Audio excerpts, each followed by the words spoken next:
Accessing library computer data.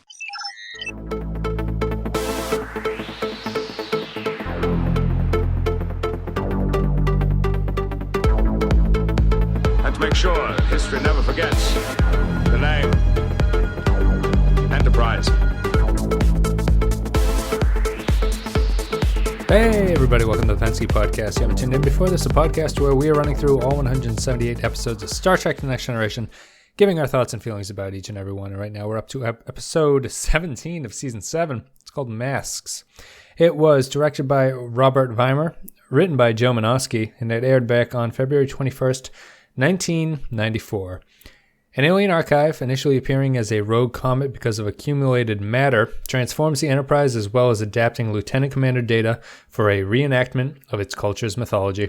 It is Masks, and Tana and Sean are here to talk about this one. So right after this, we're going to go deep on the mystery, the wonder that is Masks.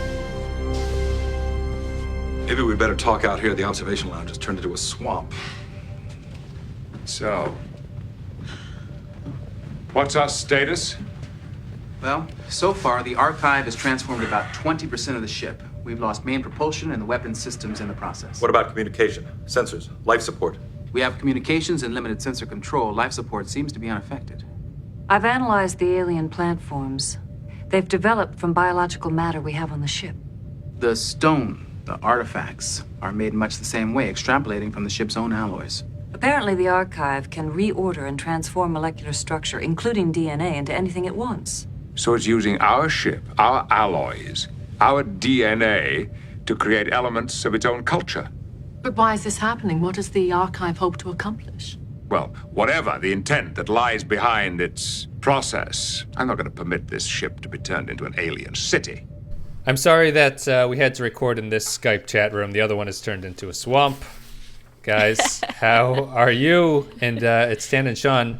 Welcome back to the podcast. How you doing, man? Hey. Good. I'm good over here. Everything seems all right. We're sort of going through season 7 as it stands now, and we've made it up to Masks, which is a well-known episode. I noticed you didn't say well-loved. It is, yeah. I guess I'll do a little bit of sort of trivia stuff here, and then you guys can sort of chime in. So Masks is sort of critically reviled. It's on a couple lists as like a top 3 worst episode that I've been looking at. Like Empire kind of famously listed it as the worst episode the show ever did. Outside Shades of Grey, which they didn't consider to be the worst because it's a clip show, which I kind of like that argument. But I will say that Masks is not the worst episode that this show ever did. I thought this episode had a fantastic kind of concept, but its execution is pretty abysmal. I will say that. So what do you guys think about Masks in general? I'll let Tana go first. I have a hard time with this episode. Yeah, it was hilarious. Aside from the impressive CGI, like lasering a comet like a boss, it was just overacted. I love Data, but it's a little much and completely unbelievable. His neural network turns into a spider web of wood or something, and then this ship in space is just turning into snakes.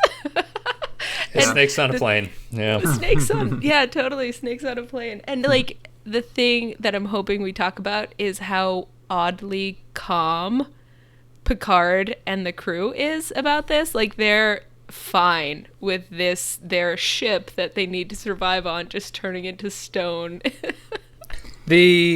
Yes, I have a lot to say. I think that's sort of my schism with the episode. But Sean, how about you say you have a tough time with this episode, so explain why.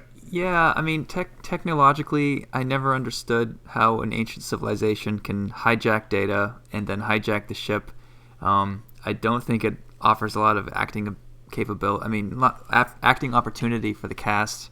I feel like bits of this episode were already attempted in previous episodes.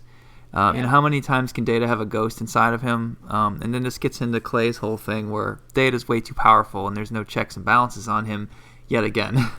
Yeah. I don't have a whole lot to say, so I'm happy to kind of sit back on this one. I think that masks. I think it's a Minosky script, right? So it's written by Joe Minosky, who wrote Darmok as well as a few other ones. But his general thing, if I could pin him as a writer, he seems absolutely sort of fascinated with communication, and he seems to be very interested in sort of the like what communication is and like how ideas represent. How words and symbols and ideas can be represented through different kinds of communication. He's done a ton of scripts on this. And you can see it in this episode. I mean, that's the pervasive thing throughout this whole episode. And Darmok is the pinnacle of it. I think that this episode had a good intention, and I feel like the idea here is really kind of interesting. And I think there are a few great scenes in it. I think that unfortunately it kind of falls apart because once you start thinking about it, it doesn't make a lot of sense as to what's going on. I don't really understand why. I don't understand the ultimate goal of what this probe is trying to do. I guess it's trying to continue the civilization.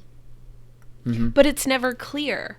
No, right? they never clarify why it's doing it. So they needed a way to translate this ancient civilization's sun and moon, I don't know, theology to the future Enterprise, but there's no clarification of how their scientific technology would have made them embed a archive inside of a comet.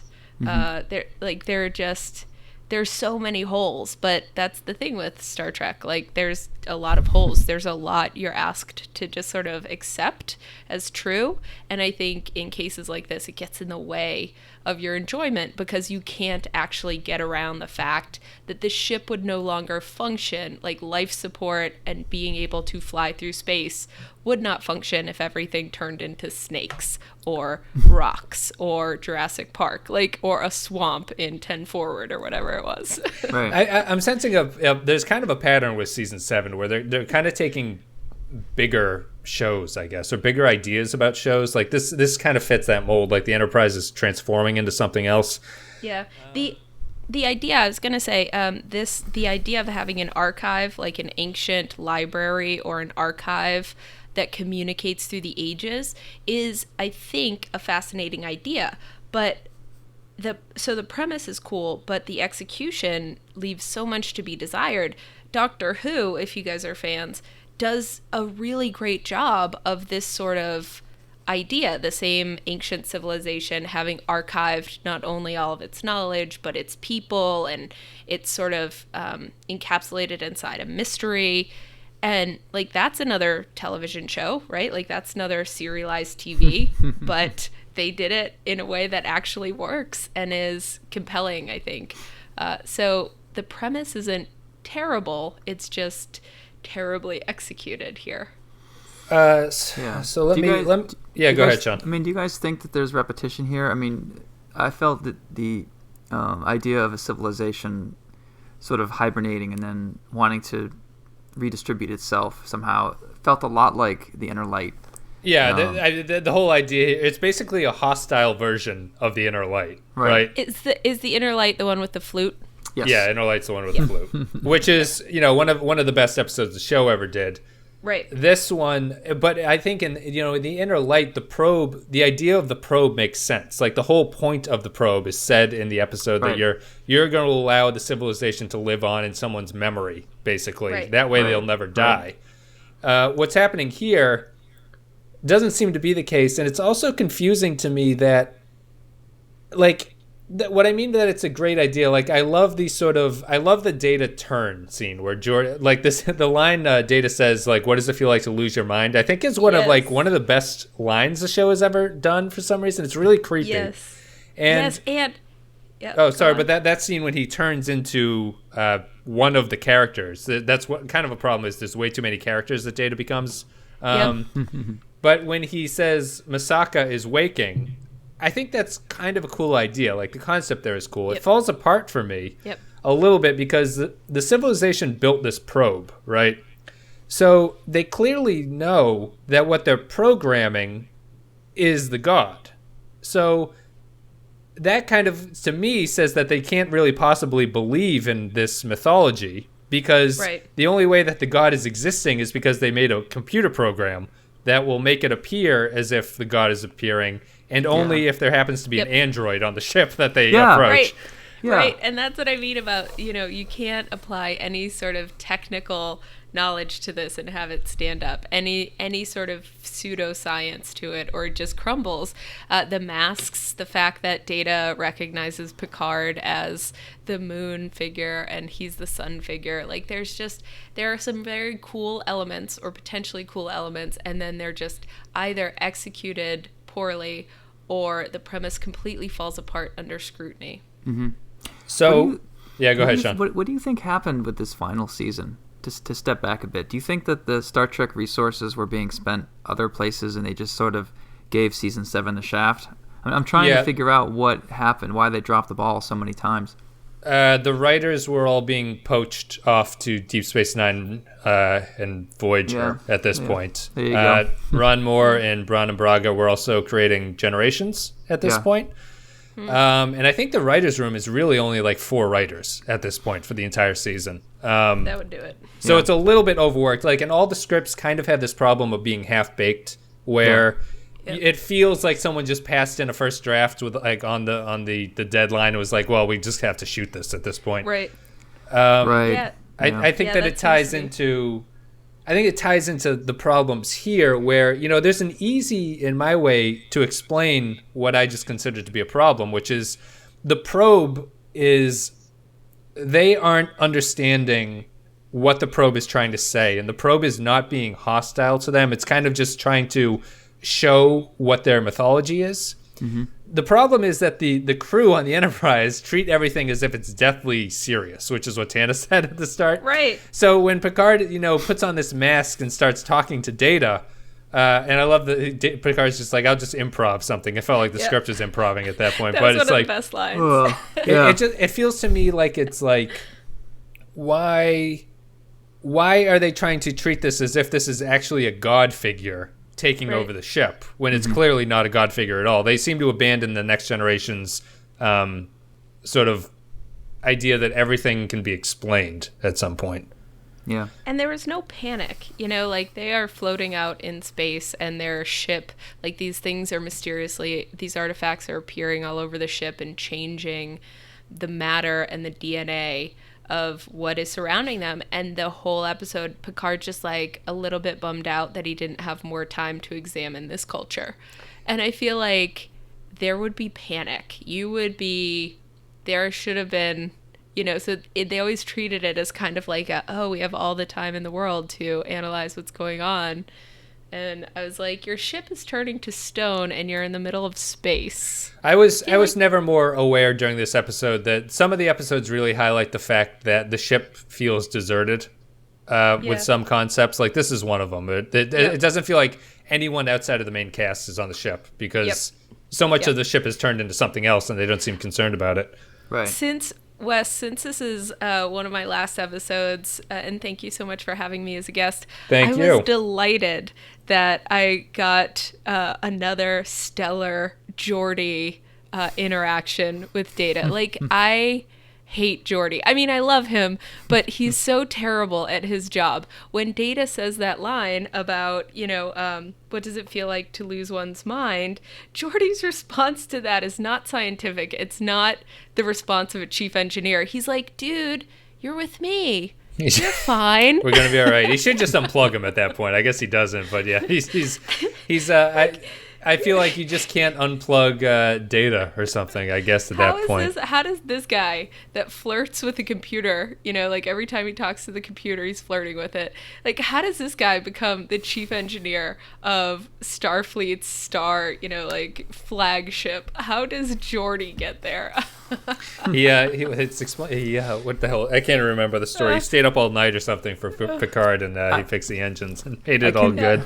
I could never decide if you don't like Geordi, which I don't as well. I could never decide: do I blame the actor or do I blame the writing? If you had to pick one, who would you blame? I think the writing, because he's written terribly. Yeah. Like because the conversational tone that he takes when he's talking to the computer, like he's trying to problem solve something, and he's like, oh, way to try to pull a fast one, let's try this another way, you saucy minx. Like, that is not how a scientific mind would think about interacting and interfacing with a computer. And, you know, leap on all of his, like, I don't know, terrible interpersonal relationships. But like in this one with Data's like, I am losing my mind, and Geordi's like, bro, I got you, you're fine. I feel like Geordi's one of the more charismatic of the group in a weird way. I guess he's not particularly well sketched as to anything. He doesn't have a hobby that the show can fall back on, unfortunately. And that's no trombone playing for him. No, he doesn't really have. I mean, I guess it's just supposed to be that he's like the nerd of the group, who's friends with Data, but it doesn't really inspire anything outside of that. I mean, was there any appreciation on your guys for the sort of mythology that they've constructed here? Like, what did you think of the myth of Masaka and I can't even remember the other guy? It's like Caliban or something like that. Thoughts on how they handled this, like with the symbols and everything like that. Sean? What was the episode trying to do you think? I don't know. I could say, as far as how I reacted to the mythology of it, I mean, I'm an atheist anyway, so I have low tolerance with mumbo-jumbo bullshit. But the fact that it was so poorly executed made it even harder to give any kind of credence to this stuff, and I just felt like the scenes lingered a little bit too long. How long can you have to stare at Data in a throne speaking half pace before you just want to start going to sleep? I kind of laughed when Picard is like, when they go into the thing and Picard goes up and he's like, oh, there's that symbol, it's also over there, it's also over there, and it's also over there. It's like, all right, I got it, guys. Yeah, those detective episodes of the holodeck really paid off with Picard. But it's one of those weird things too, where it was kind of a flaw with Darmok, which is like, it's supposed to be this incomprehensible language, but Troy and Data figure it out in a span of about 5 minutes. Right. They kind of figure out the mythology here. I guess the problem with what Minosky always tries to do is that to convey an idea like this to an audience that you're dealing with something alien, it's very hard to make it seem alien and plausible and understandable to the audience without being dumb. Right. So it lost me. I kept hoping that they were going to do a misdirect and that the overt symbolism and the clues that we were being drip fed about, you know, essentially the sun imagery, that it scorches the earth or that somebody dies of thirst or like anything that they had sort of sun exposure stuff. And you already knew that it was a sun god, or at least you were thinking that. Based on all the clues, I was hoping that they would surprise me and it would have been leading, you know, it's actually something else. But it wasn't at all. It was exactly what I expected, and there was no aha moment. And one of the other things that distracted me was it's based on a single sun and a single moon and humanoid people, right? Like, all of the imagery of this ancient civilization is human, right? Like, there was only one moon, there was only one sun. Yeah. Well, I mean, I guess you could say that they might have just coincidentally come from a planet with only those things. Right. Although, but do you think that the characters that inhabit Data, are they real people? Or are they other sort of mythological characters in this? I got the feeling that they were a real civilization of people, that it was like a real tribe of people, and the gods walked among them. So there was the father figure, and then the sun and moon, and then there were, because he had a couple of like the terrified kid. Data at the end says that he had like 1,000. He felt like he had thousands of personalities living inside him. Yeah. Even though only like 6 of them displayed, he felt that. And so if what the probe was trying to do was encapsulate a civilization, it seemed to me it encapsulated the people of that civilization and then personified their deities.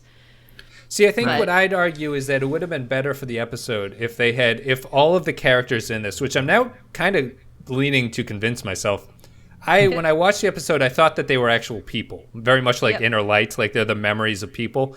I think the episode is trying to say that they're all mythological constructs and that they're all like stories of this religion. And to make the episode better, that's what I think the probe should have been trying to do. Less of kind of a hostile thing and more that the mythology of this ancient race, which is what they're trying to preserve, accidentally causes chaos on the Enterprise because the myths are very violent.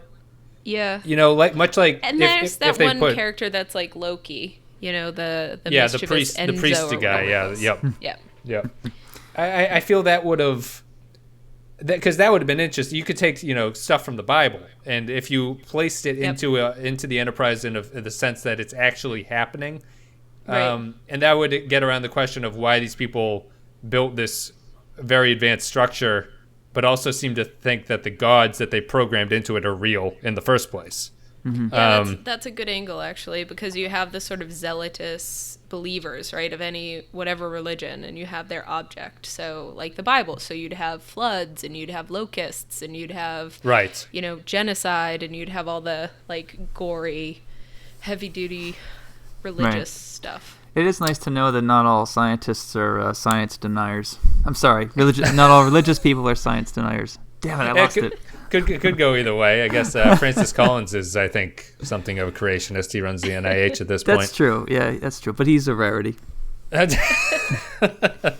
So, I mean, I don't really have much else. I do guess I want to talk about, I think, to me, what's the worst moments in this episode for you? And why? Like, why would you say that's the worst? I can go first if you need to think about it. Yeah, you go first. I think it's just the ending where the masks come out. Because I don't really believe, like on a sort of a story level, I don't really believe that Picard just sort of guesses what the mythology is about this place, based on very little evidence. And he's right. He's 100% correct.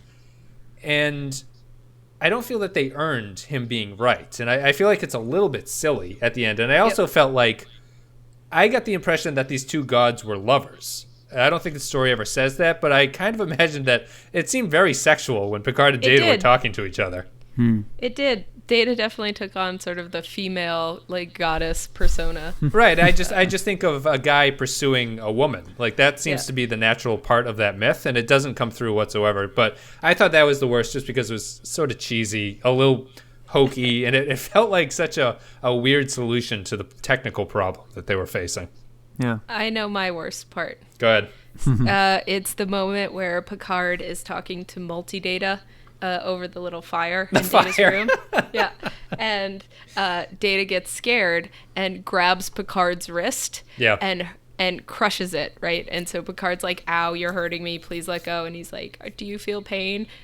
Data would have crushed, like, actually made bone dust and chunks of flesh out of his wrist. Like, that was my immediate, like, you can't have Data out of control and grabbing somebody, because he would just, like, this guy can rip open metal. He's super strong. Picard's hand would have to be amputated.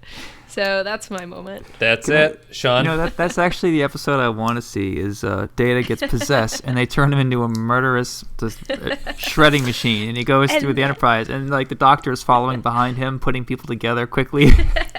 Picard Forever After has like an adamantium hand. Robot hand. I know. Tune in next week. Yeah. Yeah, Sean, do you have a moment? I was going to say, I think my least favorite part was not so much the beginning or the end, but the 45 minutes right in the middle. Right in the middle. That might have been mine. I guess I'm hitting this sort of. I guess we'll wrap it up there. Does anyone have anything else they want to add to this before we go to sort of our wrap up section? Not really. No. All right, guys. I'm going to play an audio clip. We're going to come back and we're going to give our final thoughts and feelings about masks. Corgano. Are you surprised to see me? I thought I had escaped you. You should know that is impossible. You are a fine hunter. But I am a powerful prey. You will never catch me. Do you want to be the prey forever?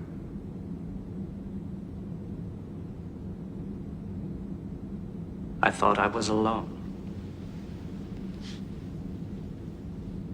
I thought I would not have to share the sky with you. But without me, you are not complete.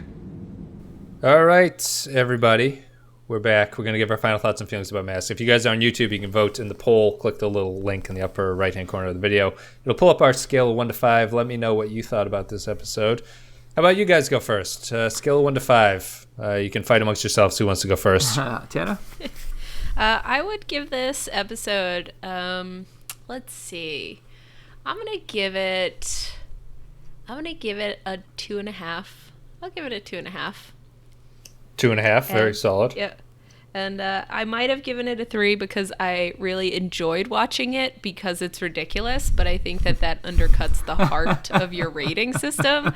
So if I'm rating it, soberly, I gotta say 2.5. Right. Sure. It's like if you give it an ironic 5, that means you're really giving it a 1.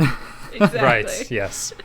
I'm gonna go 1 or 1.5. I just, for the stuff I said before, I feel like whatever worked in this episode worked better in other episodes. I feel like whatever was distracting the writers, what Wes, you pointed out how they were all being plucked for other shows, so they didn't get to bake this script thoroughly. So I think for all those reasons, I'm just gonna go 1.5. Yeah, I have a tough time because I don't think it's very good. And after going through 160 something episodes of this, my rating is, I'm sort of hitting this meta point with my ratings where this is not a boring episode. Would either of you say it's kind of boring? No, I liked it. I mean, because I wanted it to surprise me and it didn't. But Right. I'm also watching it to then talk about it on a podcast. So maybe I'm paying more attention to it than I might otherwise. I just think yeah, go ahead, Sean, sorry. It's funny. I think it's boring only because I know it and I know to skip it. So having to watch it again, I'm just like, oh, here we go, blast Right. off to nowhere. But if I had to see it for the first time, I could see why it might have more resonance. Yeah, I appreciate them. I think them attempting to do something and striking out is better than a sort of lazy idea. Yeah. That's sort of Clay's thing. And I've sort of, the further on we've gone into it, I think that there's truth to that, where before I would have argued that a bad, an episode like this is just sort of bad because it doesn't really make a whole lot of sense. I don't think it's good. I do think it's not particularly great, but I am going to give it a 2. It's not a 1. I think there are more boring episodes in this season, which I think are more deserving of 1s. Right. And Masks always makes me think of just the Jim Carrey movie, so I don't know what else. Or I guess the comic book before that. I don't know. That's it. I think it's a solid 2. And guys, do you have any other thoughts you want to say before we wrap this baby up? No, man. Thanks for having me on your podcast. Yeah, thank you for coming on, guys. You'll be on for one more. You're going to be on for Eye of the Beholder right after this one. But guys, thank you very much for listening. If you're out there on YouTube, a like and a comment, appreciate it. If you're on iTunes, a rating and review helps get the show out there. Rate us on all the podcatchers, facebook.com/The Penske Podcast. And lastly, but not least, you can go to patreon.com/The Penske Podcast. For a couple $1 a month, less than a cup of coffee a month, you can get some extra podcasts. We do movies, we do things like that, not really related to Star Trek, but you can go there, check it out if you're interested in supporting the show. Tana and Sean, thank you for coming on. Thanks so much for having us, Wes. We did it, guys. I don't know when you first came on to the podcast. My first one was the rogue swashbuckling. Oh yeah. Oh yeah. I think it was a season 2 guy. Outrageous O'Connor. Yeah, that's the one. So that was my first podcast. And Sean, you might have been Q who? Yeah, I think you had me early with Clay. Maybe it was even earlier than that. I don't know. You guys can go check the website out to find all those old episodes. But people have been here. Since before you moved and had a kid, so right. Yes, I feel like I know you very well, even though I don't think I've ever met you. No. We've only Skyped and seen pictures of each other on the Twitter first, I would think. But yeah, it's a whole different world. It's a whole different world. We've been doing the podcast for, I think Clay mentioned it's been like 3 years now, so this is absurd. Wow. And that's it, guys. We're gonna have Tana and Sean back with Eye of the Beholder. See you in a couple days.